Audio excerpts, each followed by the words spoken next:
আসসালামু আলাইকুম, this is Mehedi Hasan and welcome back to another video. আপনাদেরকে প্রথমেই বলে রাখা ভালো, আপনাদের যদি কোনো প্রশ্ন ও মতামত থাকে তাহলে আমার ফেসবুক পেজ মেহেদি টক্সে গিয়ে প্রয়োজনীয় প্রশ্ন ও মতামত জানিয়ে দিবেন। ওকে, তাহলে আপনারা তাড়াতাড়ি রিপ্লাই পাবেন, এটা আশা করা যায়। যাই হোক, আজকের ভিডিওতে আমরা একটা ভেরি ইম্পর্টেন্ট প্রশ্নের সলিউশন নিয়ে আলোচনা করতে চলেছি। দেখতে পাচ্ছেন, এটা ঢাকা বোর্ড 2025 সালের এসএসসি পরীক্ষার সৃজনশীল অংশের 9 নম্বর প্রশ্ন। এই প্রশ্নটি কিন্তু আপকামিং এসএসসি পরীক্ষার জন্য খুবই গুরুত্বপূর্ণ। ওকে, তো চলুন কথা না বাড়িয়ে আমরা মূল আলোচনায় যাই। ক নম্বর প্রশ্নে বলা হয়েছে, সমবাহু ত্রিভুজের প্রত্যেক বাহুর দৈর্ঘ্য 7 সেন্টিমিটার হলে ক্ষেত্রফল নির্ণয় করো। এখানে বাহুর দৈর্ঘ্য দেওয়া আছে 7 সেন্টিমিটার অ্যান্ড এরিয়াটা বের করতে বলা হয়েছে। So let's try to solve it. ক নম্বর,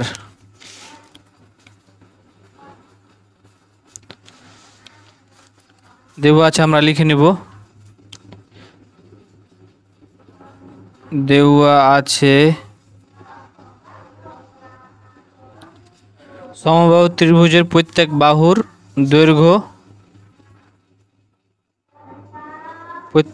দৈর্ঘ্য এখানে তো হলো না, আমরা এখানে লিখে দিই এ ইকুয়ালস 7 সেন্টিমিটার, রাইট। এখানে আমরা ক্ষেত্রফলটা বের করে নেব।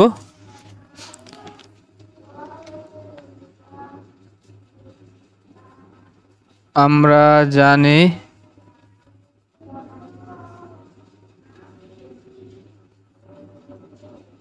সমবাহু ত্রিভুজের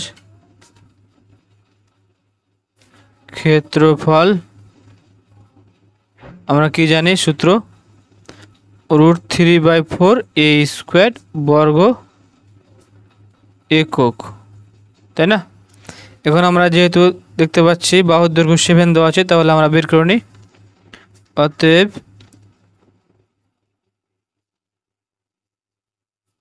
সমবাহু ত্রিভুজটির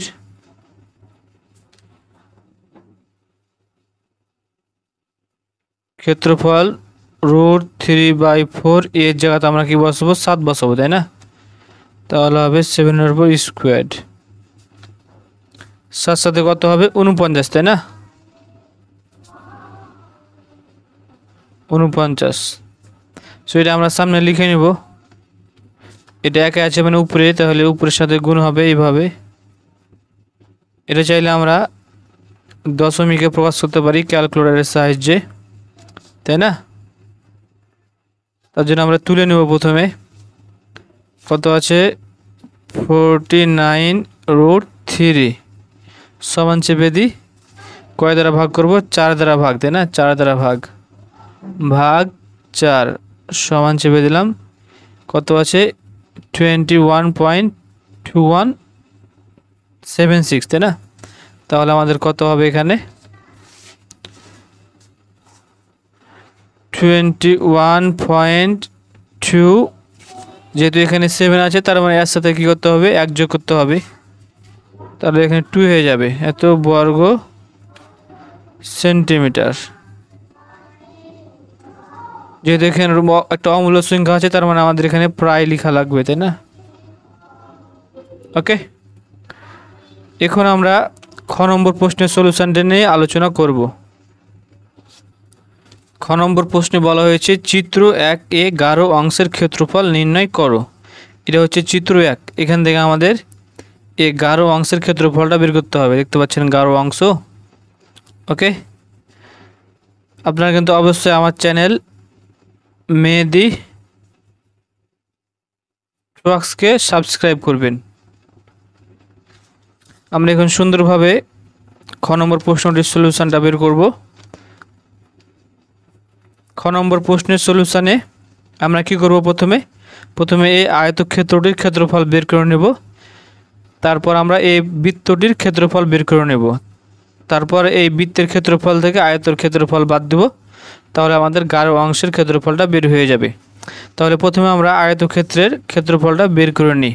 দেখতে পাচ্ছি আয়তের দৈর্ঘ্য দেওয়া আছে 8, প্রস্থ দেওয়া আছে 6, তাই না? তাহলে লিখে নেব চিত্র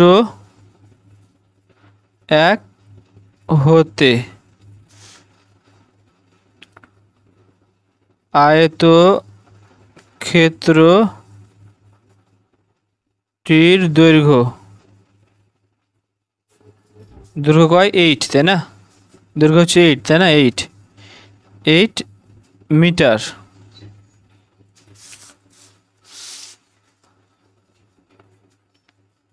প্রস্থ কয় দেওয়া আছে? প্রস্থ দেওয়া আছে 6 মিটার, 6 মিটার। ওকে, এখানে আমরা কি বের করে নেব? ক্ষেত্রফল বের করে নেব, তাই না? অতএব আয়তটির ক্ষেত্রফল, আমরা কি জানি আয়তক্ষেত্রের ক্ষেত্রফলের সূত্র? আয়তক্ষেত্রের ক্ষেত্রফলের সূত্র হচ্ছে দৈর্ঘ্য গুণিত প্রস্থ। তাহলে দৈর্ঘ্য দেওয়া আছে 8, প্রস্থ দেওয়া আছে কত? 6, তাহলে 6 8 48 স্কোয়ার মিটার, তাই না? তাহলে আমাদের আয়তক্ষেত্রের ক্ষেত্রফলটা বের হয়ে গেল, তাই না? এখন আমরা কি করব? এই বৃত্তটির ক্ষেত্রফল বের করব। আর এই বৃত্তের ক্ষেত্রফল বের করার জন্য প্রথমে কি আমাদের লাগবে? আমরা কি জানি বৃত্তের ক্ষেত্রফল পাই আর স্কোয়ার। তাহলে আর এর মান লাগবে, আর আর মানে কি? আমাদের ব্যাসার্ধ। অর্থাৎ এই বৃত্তটির আমাদের ব্যাসার্ধ আর এর মান লাগবে, তাই না? তার জন্য আমরা কি করব? প্রথমে এটা বের করে নেব, তাই না? এটা হচ্ছে অ্যাকচুয়ালি এই আয়তটার কর্ণ কিংবা এই বৃত্তটার ব্যাস, তাই না? তাহলে প্রথমে আমরা এই আয়তর কি বের করব? কর্ণ বের করে নেব। আর আয়তের যেটা কর্ণ সেটা হচ্ছে বৃত্তের ব্যাস। তারপর এই ব্যাস থেকে আমরা কি বের করব? ব্যাসার্ধ বের করব। ভেরি সিম্পল, তাই না? তাহলে আমরা প্রথমে এখন কি বের করব? এই আয়তটির কর্ণ। এখন আয়তটির কর্ণ, আমরা আয়তক্ষেত্রের কর্ণের সূত্র কি জানি? রুট ওভার দৈর্ঘ্য স্কোয়ার প্লাস প্রস্থ স্কোয়ার। তাহলে দৈর্ঘ্য কত হচ্ছে 8, 8-এর উপর স্কোয়ার দেব, প্রস্থ হচ্ছে 6, 6-এর উপর স্কোয়ার দেব। আশা করি আপনারা জানেন কর্ণের সূত্র। তাহলে কত হবে? 8 8 64, 6 6 36। তাহলে যোগ করলে হবে এখানে কত? 100, রুট করলে আমরা কি পাচ্ছি? 10, তাই না? তাহলে যেটা হচ্ছে আয়তক্ষেত্রের কর্ণ সেটা অ্যাকচুয়ালি কি? বৃত্তের ব্যাস। তাহলে আমরা কি লিখতে পারি? সমান হচ্ছে এটা বৃত্তের ব্যাস, রাইট? তাহলে আমরা বৃত্তের ব্যাস কত পেলাম? 10 পেলাম। তাহলে আমরা কি পেলাম? বৃত্তের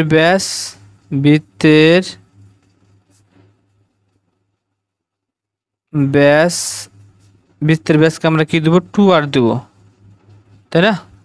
সন কি পেলাম? আমরা 10 পেলাম। এখন ব্যাসার্ধ বের করে নেব। অতএব ব্যাসার্ধ আর সমান 10/2, তাহলে কত পাবো? 5, রাইট? এত মিটার, 5 মিটার আমরা বৃত্তের ব্যাসার্ধ পেয়ে নিয়েছি। এখন কি করব? বৃত্তের ক্ষেত্রফল বের করে নেব, তাই না? তারপর ক্ষেত্রফল বের করার পরে এই ক্ষেত্রফল আর এই ক্ষেত্রফল আমরা বিয়োগ করব। অতএব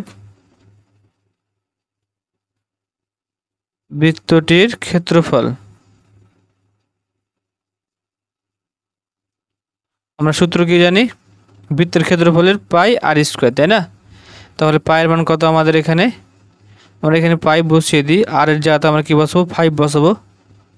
ওকে, পায়ের মান কত? 3.1416, 5 5 কত হয়? 25। তাহলে আমরা গুণ করি এখন। তাহলে কত?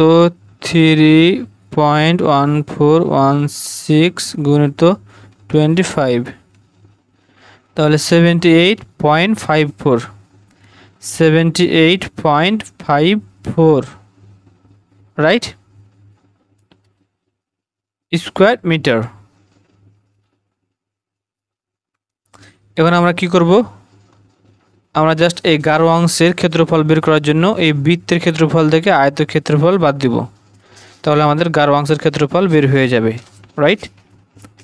অতএব গাঢ় অংশের ক্ষেত্রফল, তাহলে বৃত্তের ক্ষেত্রফল থেকে বাদ দিব, বৃত্তের ক্ষেত্রফল হচ্ছে এটা 78.54 বিয়োগ আমাদের আয়তের ক্ষেত্রফল কত 48, তাহলে 48, এবার জাস্ট আমরা বিয়োগ করে দিই, বিয়োগ কত হচ্ছে 48, তাহলে 30.54 স্কোয়ার মিটার, রাইট। সো এটা হচ্ছে আমাদের গাঢ় অংশের ক্ষেত্রফল। এখানে আমরা জাস্ট কি লিখে দেব, প্রায় লিখে দেব।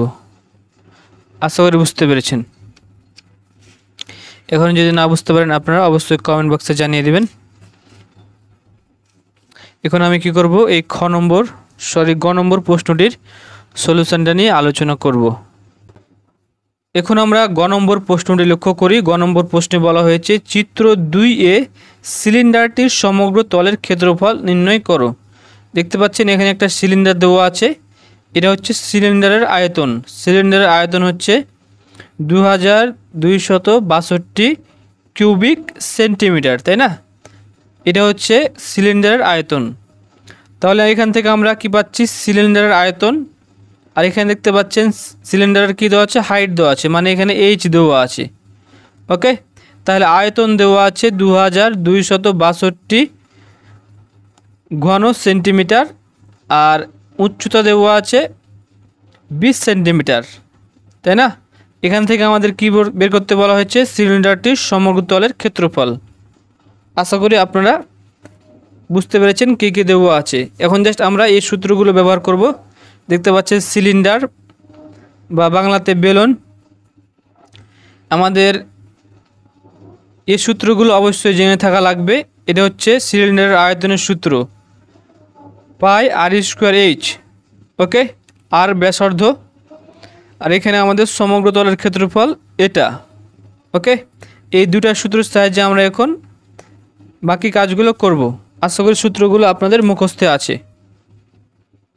গ নম্বর,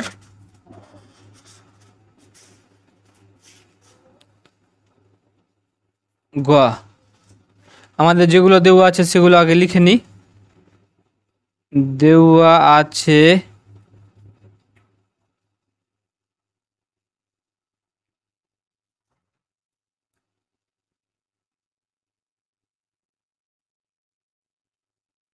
সিলিন্ডারটির উচ্চতা এইচ সমান হচ্ছে 20 সেন্টিমিটার, রাইট। এবং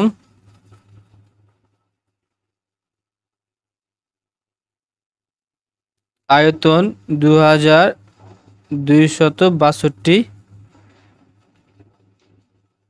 কিউবিক সেন্টিমিটার, তাই না? ওকে, এখানে আমাদের আর এর মানটা ধরে নিতে হবে। তাহলে আমরা এখন ধরে নিব, ধরি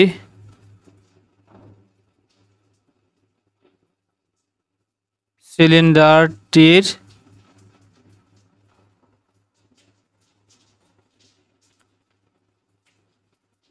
ভূমির ব্যাসার্ধ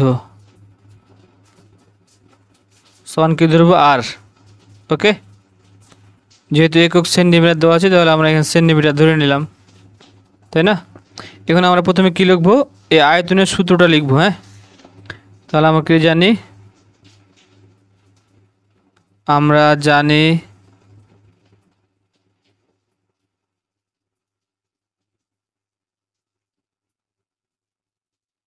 সিলিন্ডারের আয়তন কত, সূত্র কি আমাদের পাই আর স্কোয়ার এইচ, তাই না? তাহলে হচ্ছে পাই আর স্কোয়ার এইচ। ওকে, তো এটা আয়তন, এটা আয়তন, তাহলে এই দুটো আমরা কি সমান লিখতে পারি, তাই না? প্রশ্ন মতে পাই আর স্কোয়ার এইচ ইকুয়ালস 2262। এখন জাস্ট আমরা এখান থেকে আর এর মানটা বের করে নেব, তাই না? তাহলে এই দুইটা গুণ হয়ে আছে, এই পাশে এসে ভাগ হয়ে যাবে, রাইট?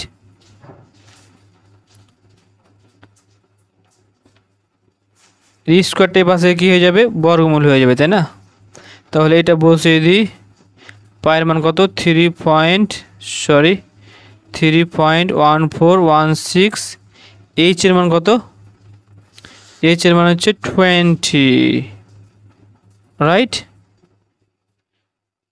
এখানে আমরা ক্যালকুলেশনটুকু করে নিই এখানে, তাহলে আমাদের কি হয়ে যাবে, আর এর মানটা বের হয়ে যাবে, রাইট?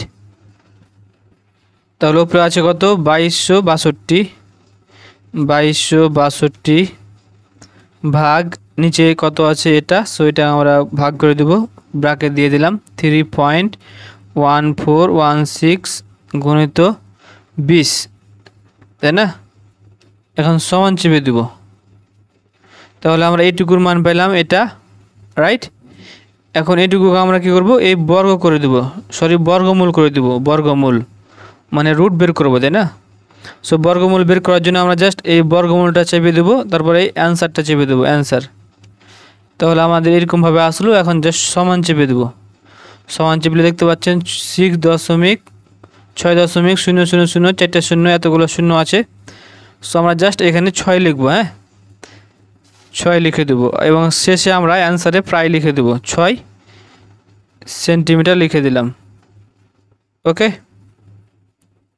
আশা করি বুঝতে পেরেছেন। তাহলে এখানে আমাদের আর এর মান বের করা হয়ে গেছে, আর এইচ এর মান তো আমাদের দেওয়া আছে, তাই না? এখন আমরা কি করব, সূত্র ব্যবহার করে সমগ্র তলের ক্ষেত্রফলটা বের করে নিব। তাহলে কি লিখব, আমরা জানি সিলিন্ডারটির সমগ্র তলের ক্ষেত্রফল, আমরা জানি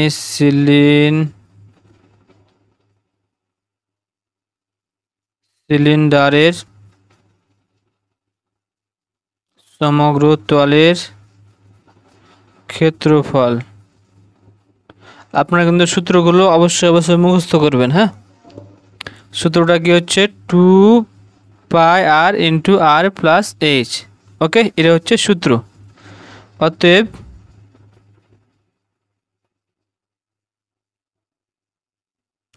সিলিন্ডারটির সমগ্র তলের ক্ষেত্রফল, মানগুলো বসিয়ে দিই। 2 × 3 পায়ের মান 3.1416, আর এর মান আমরা এই 6 বসিয়ে দিই, তাই না? আর এর মান 6, আর এইচ এর মান আমরা তো এখানে 20 আগে লিখে নিয়েছি, সো 20 বসিয়ে দেব। তাহলে কত হবে, এখানে আমরা জাস্ট একবারে করে নেব নাকি, 2 × 3.1416, এখানে হচ্ছে 6, যোগ করলে আমরা পাচ্ছি 26। এবং সবগুলো আমরা জাস্ট ক্যালকুলেটরে গুণ করে নিই। তাহলে প্রথমে 2 গুণিত 3.1416, তারপর কত আছে, 6 গুণিত হচ্ছে 26, এখন সমান চেপে দিই। তাহলে কত পাচ্ছি, 980 দশমিক কত আছে এখানে, 179, মানে এখানে এখানে 5 থেকে 9 পর্যন্ত আছে, তাই না? 5 থেকে 9 পর্যন্ত যে কোনো একটা আছে, তার মানে আমরা এই ঘরে 1 যোগ করে লিখে নেব। তাহলে সাথে 1 যোগ করে 8 লিখে দেব। তাহলে 1, এই 7-এর জায়গাতে আমরা কি লিখব, 8। ওকে, এবং আমাদের এখানে ক্ষেত্রফলের একক দিতে হবে স্কোয়ার সেন্টিমিটার, রাইট? আর বাংলাতে এটাকে বলা হয় বর্গ centimetre. So square centimetre. So এটা হচ্ছে আমাদের সিলিন্ডারটির সমগ্র তলের ক্ষেত্রফল, এবং লাস্টে আমরা এখানে প্রায় লিখে দেব। সো এটা হচ্ছে আমাদের গ নম্বর প্রশ্নের সলিউশন। আশা করি বুঝতে পেরেছেন।